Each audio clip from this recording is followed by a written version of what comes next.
right after we got back from the parade, they told Rick, and then Rick just emptied out his locker room and left. Rick Mahorn, Little Ricky, as his mother calls him, the original bad boy of the Pistons, now with the Philadelphia 76ers, and the other half of Thump and Bump, Charles Barkley, who was not only made this an art form, he admits it. Him and Mahorn had a relationship, but Mahorn was in a different jersey now.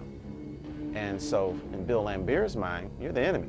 Bill Laimbeer puts the basketball in Ricky's face. It was shocking, really, to look out onto that court and see Rick Mahorn in another uniform in a fight against his former brothers from the Pistons. You know, they were mouthing off all game long, and now it's time to stand up. Barkley swings on Laimbeer, caught him good. Charles was looking for something to ignite something, and he took a swing, and next thing you know, it was a melee. Now it's at the Palace.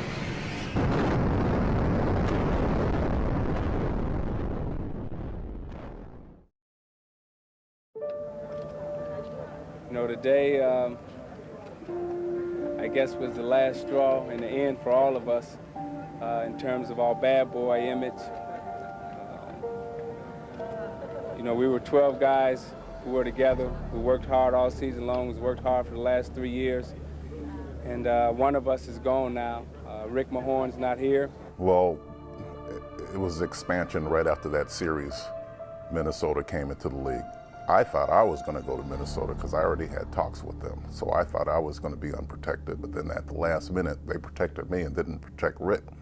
So after we got back from the parade, right after we got back from the parade, they told Rick, and then Rick just emptied out his locker room and left. And, you know, that was just, it was hard for everybody because Rick was one of my best friends, and seeing him go like that, I mean, I just couldn't believe it. Coach Chuck Daly, Coach, congratulations. An unbelievable performance by this team. And that was difficult, losing players off your championship ball clubs. Rick was a good friend and a good player for us. You know, you would have thought they could have worked out something. I don't know how hard they tried to keep the team intact, but you start to lose pieces like that, it chips away at your armor, and I think that was a good blow to us. Well, Bill Laimbeer and Rick Mahorn, you have to go back to when Bill Laimbeer came to the Pistons. You know, at the time, Isaiah Thomas was considered to be the ringleader of the group. And when Laimbeer and Mahorn came along, it was Rick Mahorn that taught Bill Laimbeer how to be tough. Bill Laimbeer was not a tough guy when he came into the league. Rick Mahorn taught Bill Laimbeer all the ins and outs and how to be tough and how to present yourself. So that was the backdrop to that. Now, I've heard Rick Mahorn tell the story that, you know, once he left the Pistons, you know, he could barely talk to Bill on the phone because, see, Bill was so intense, and Bill did not like fraternizing with opponents. And when he shunned Rick Mahorn, well, now Rick takes that personally. And so, again, you have all the ingredients for something to blow up. What do you think of Bill Laimbeer? I think he's a great player. I think he's a very intelligent player. He does some things that I don't appreciate, but you got to give him credit. He's a very good player. You like him? Yes, he's still a friend. It's just on the court I don't like him, and I'll try to kill him. I still say some of that stuff we saw can't be fair, but you guys know better than I do, right? Oh, it's fair. Some of the stuff Bill does isn't fair, but as long as you can't get arrested for it, it's all right. It didn't take much to get Charles Barkley to talk about Bill Laimbeer. He did not like him. He thought he was bad for basketball. And you have to understand, Charles Barkley was good friends with Scottie Pippen and Michael Jordan. They felt the same way. So, you know, so now you're thinking, okay, we got this big showdown. Something's gonna happen. Bill Laimbeer and Charles Barkley, they're gonna fight.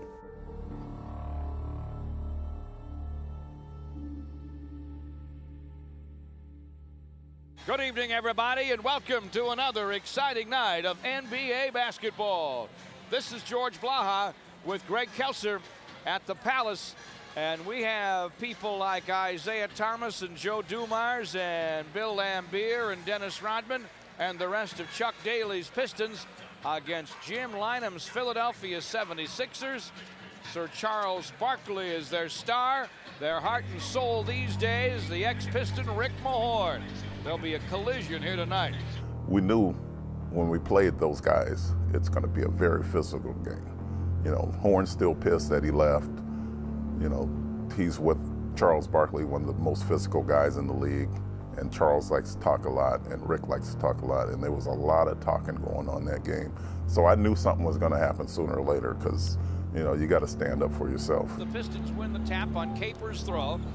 Dumars has it top of the key to the hoop to our left against Hawkins. Left wing Laimbeer, low inside for Edwards. Mahorn hits the floor. Jimmy with a turnaround hook, and he missed it. Rebound Mahorn to Dawkins. I know Rick Mahorn was hurt badly, that he was left off the Pistons roster for the expansion draft. And I'm convinced Rick Mahorn had to take it out on somebody. I really think that the most serious competition is from Philadelphia, mainly because they have no respect. So what if you're the world champs? We don't care.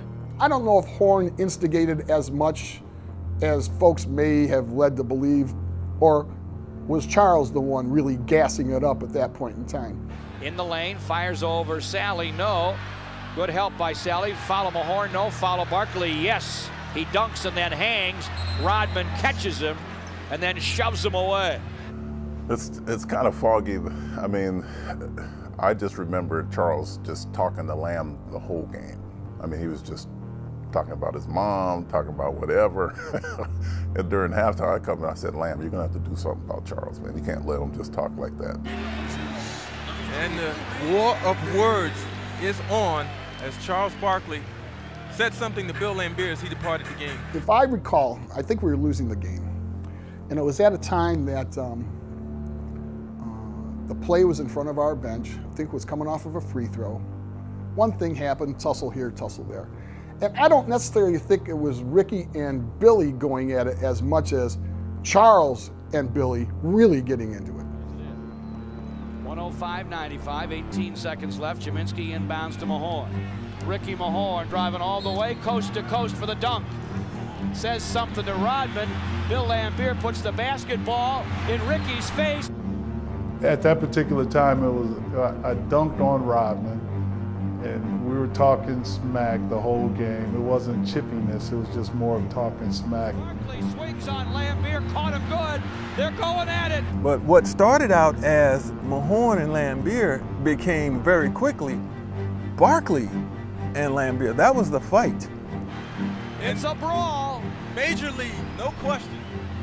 It's a brawl And with so just you're watching this fight like, all right, Bill Laimbeer is standing up to Charles Barkley.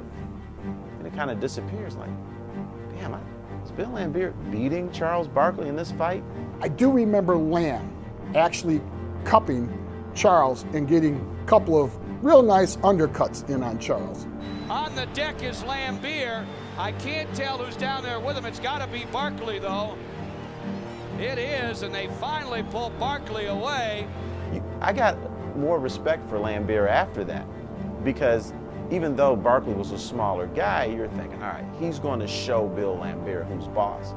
I think Laimbeer showed Charles Barkley who was the boss that day. Billy gets up off the floor. Barkley pulled away by Jake O'Donnell. Hello, I'm Craig Sager. Last night, the Philadelphia 76ers clinched the Atlantic Division title by literally slugging it out with the Detroit Pistons. Round one was a mismatch from the start. Isaiah Thomas taking on his former teammate Rick Mahorn. Mahorn was amused at best with Isaiah's punch that did not connect. Isaiah was ejected immediately. But the real brawl took place in the final 15 seconds. Rick Mahorn, fouled by Dennis Rodman, then handed the ball by Bill Laimbeer. Both benches cleared.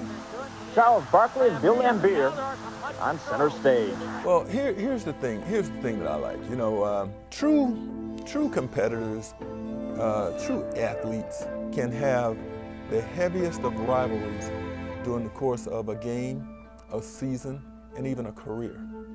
But it's always nice to see when it's all over, when it's all said and done, that you can come back and now be civil and even be friends.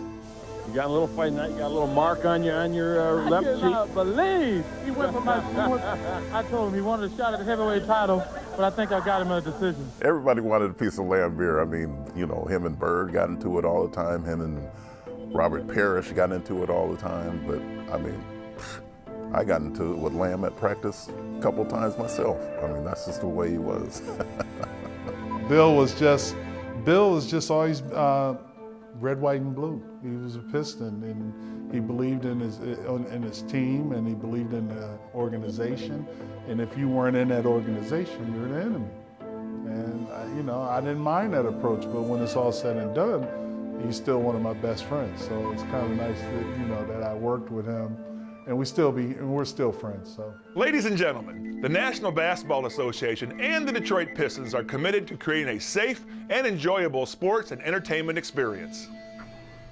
We ask that you refrain from any disruptive behavior such as fighting, throwing objects, attempting to enter the court or interrupt play. Oh, there was nothing animosity after the fact, In the heat of battle, things happen, and like I said, they were mouthing off and they had to stand up, and so it happens.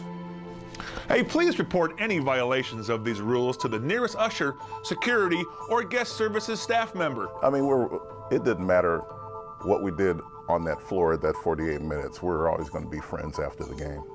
Thank you, and enjoy the game. God, am I good or what? You're good, man.